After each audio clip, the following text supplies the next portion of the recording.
नमस्कार साथियों, मैं आपका दोस्त संजय साई। आप देख रहे हो हमारा YouTube चैनल सुरेश एग्रो। तो आज मैं आपके लिए कुछ महत्वपूर्ण क्वेश्चन लेकर आया हूं जो प्री पीजी में आने की संभावना है और पुराने एग्जाम में ये क्वेश्चन आए हुए हैं। तो अब मेरे पीछे आप बोर्ड पे देख रहे हो, पहला क्वेश्चन है आपके लिए एग्रो क्लाइमेटिक जोन। इंडिया में एग्रो क्लाइमेटिक जोन कितने हैं? तो 15। ये किसके अकॉर्डिंग है? प्लानिंग कमीशन के अकॉर्डिंग। प्लानिंग कमीशन के अकॉर्डिंग इंडिया में कितने क्लाइमेटिक जोन है? तो 15। और दूसरा क्वेश्चन बनता है अपना एग्रो क्लाइमेटिक जोन इन राजस्थान। तो ये है राजस्थान में एग्रो क्लाइमेटिक जोन है 10। तो तीसरा क्वेश्चन अपना बनता है एग्रो इकोलॉजिकल रीजन और जोन। एग्रो इकोलॉजिकल जोन या रीजन, ये है अपने 20 आईसीआर के अकॉर्डिंग 20 आईसीआर। तो अपने ये तीनों क्वेश्चन जेआरएफ और प्री पीजी और अन्य कोई कंपटीशन एग्जाम में आए हुए हैं। तीनों ही महत्वपूर्ण क्वेश्चन है। पहला है agro climatic zone planning commission के अकॉर्डिंग, तो है 15। दूसरा है एग्रो क्लाइमेटिक जोन इन राजस्थान, ये है 10। राजस्थान में एग्रो क्लाइमेटिक जोन कितने दोस्तों? 10। और तीसरा क्वेश्चन बढ़ता है अपना इंपॉर्टेंट एग्रो इकोलॉजिकल जोन कितने आईसीआर के अकॉर्डिंग, तो है 20। कुछ बुकों में इसे 21 भी बता रखा है। नेक्स्ट इंपॉर्टेंट क्वेश्चन है जो अपने राजस्थान के अकॉर्डिंग औषधीय पौधा इसबगोल, उसके अकॉर्डिंग एक क्वेश्चन आया हुआ है हसक। हसक इकोनॉमिक पार्ट है। हसक किसका इकोनॉमिक पार्ट है?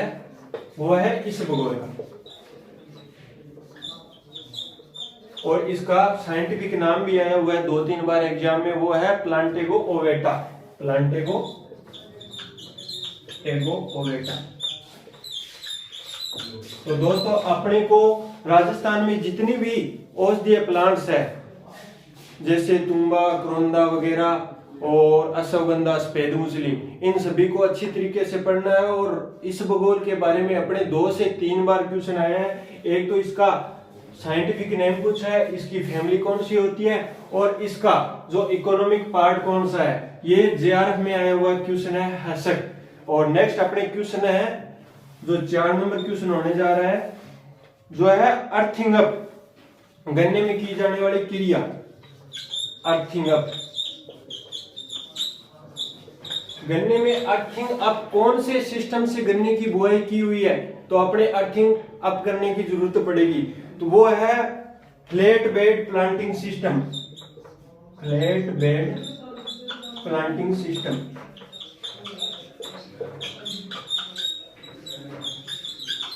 ये 2 से 3 बार जेआरएफ में पूछा गया क्वेश्चन है। और गन्ने से SBI sugar cane breeding institute जो अपने कोयम्बटूर तमिलनाडु में स्थित है, एक बार ये भी क्वेश्चन आया हुआ है, एसबीआई का है तमिलनाडु, कोयम्बटूर तमिलनाडु।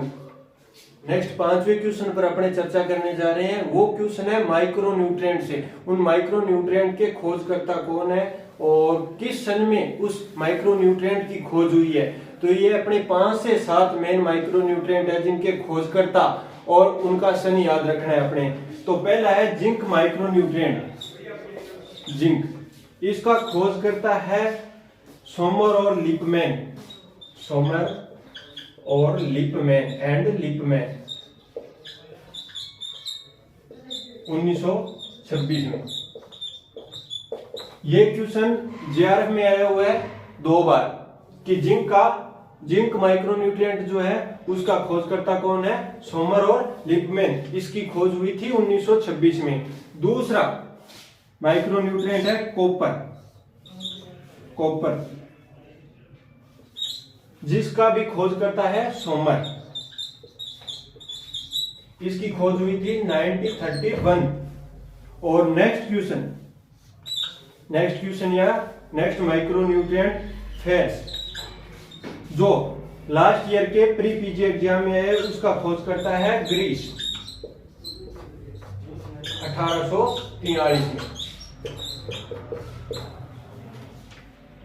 और इसके बाद एक माइक्रोन्यूट्रिएंट जो इम्पोर्टेंट, बहुत ज्यादा इम्पोर्टेंट है, वो है दोस्तों बोरोन।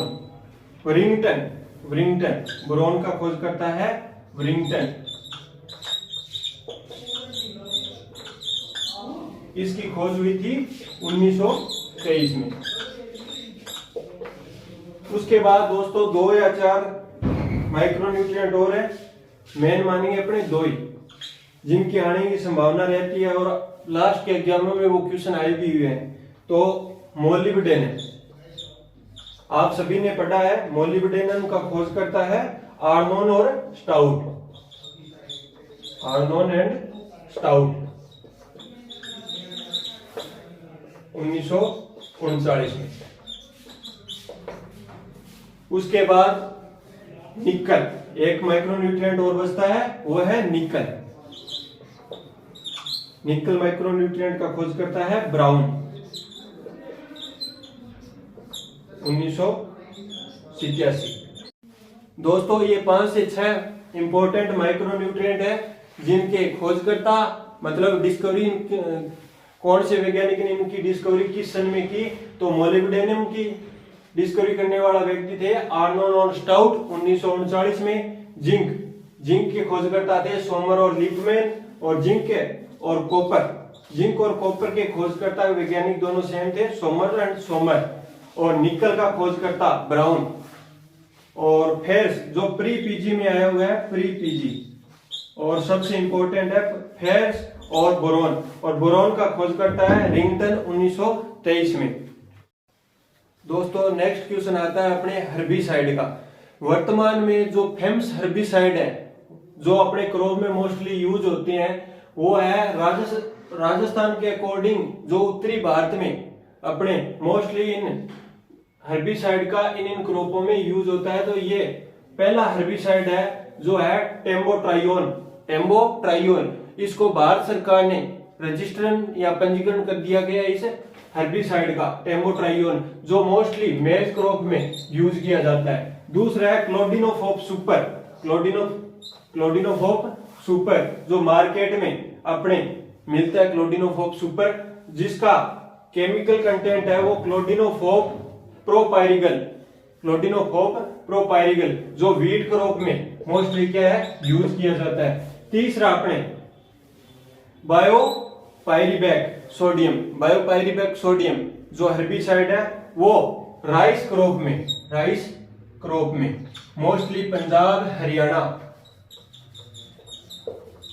एंड हरियाणा में इसका क्या है यूज किया जाता है। और लास्ट फ्लूक्लोरालिन, जो आप सभी को पता ही है, मोस्टली ग्राम या लेग्यूम क्रॉप में यूज किया जाता है। ये चारों के चारों जेआरएफ में आए हुए क्वेश्चन है कि कौन से हर्बिसाइड का वर्तमान में कौन सी क्रॉप में ज्यादा यूज किया जाता है। तो पहला है टेम्बोट्राइयोन, जो मेज में यूज किया जाता है। दूसरा है क्लोडिनोफोप सुपर या क्लोडिनोफोप प्रोपायरिगल व्हीट में। और तीसरा है बायोपायरिबैक सोडियम, जो राइस में मोस्टली पंजाब हरियाणा में इसका यूज किया जाता है। और लास्ट अंतिम है फ्लूक्लोरालिन, जो ग्राम या लेग्यूम क्रॉप में यूज किया जाता है।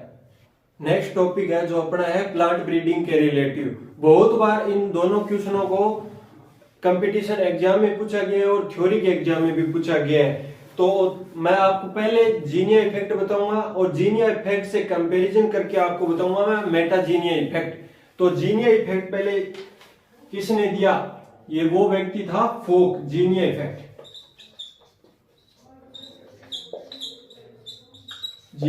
देने वाला व्यक्ति था फोक 1881 में। तो जीनिया इफेक्ट होता क्या है, जो पोलन के जीनोटाइप्स होते हैं उन पोलन के जीनोटाइप्स का एंडोस्पर्म पर जो इफेक्ट पड़ता है उसे जीनिया इफेक्ट कहते हैं। मतलब ये पोलन है, ये पोलन, इसका जीनोटाइप,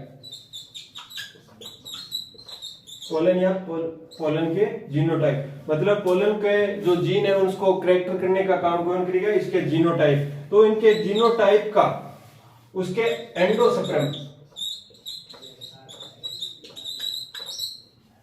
एंडोस्पर्म मतलब बीज, सीड या एम्ब्रियो सेक, इसे अपने बोल सकते हैं एम्ब्रियो सेक। तो जीनिया इफेक्ट में पोलन या इसके जीनोटाइप का उसके एंडोस्पर्म बीज या सीड या अपने बोल सकते हैं एम्ब्रियो सेक, उस पर जो इफेक्ट पड़ेगा उसे बोलेंगे जीनिया इफेक्ट।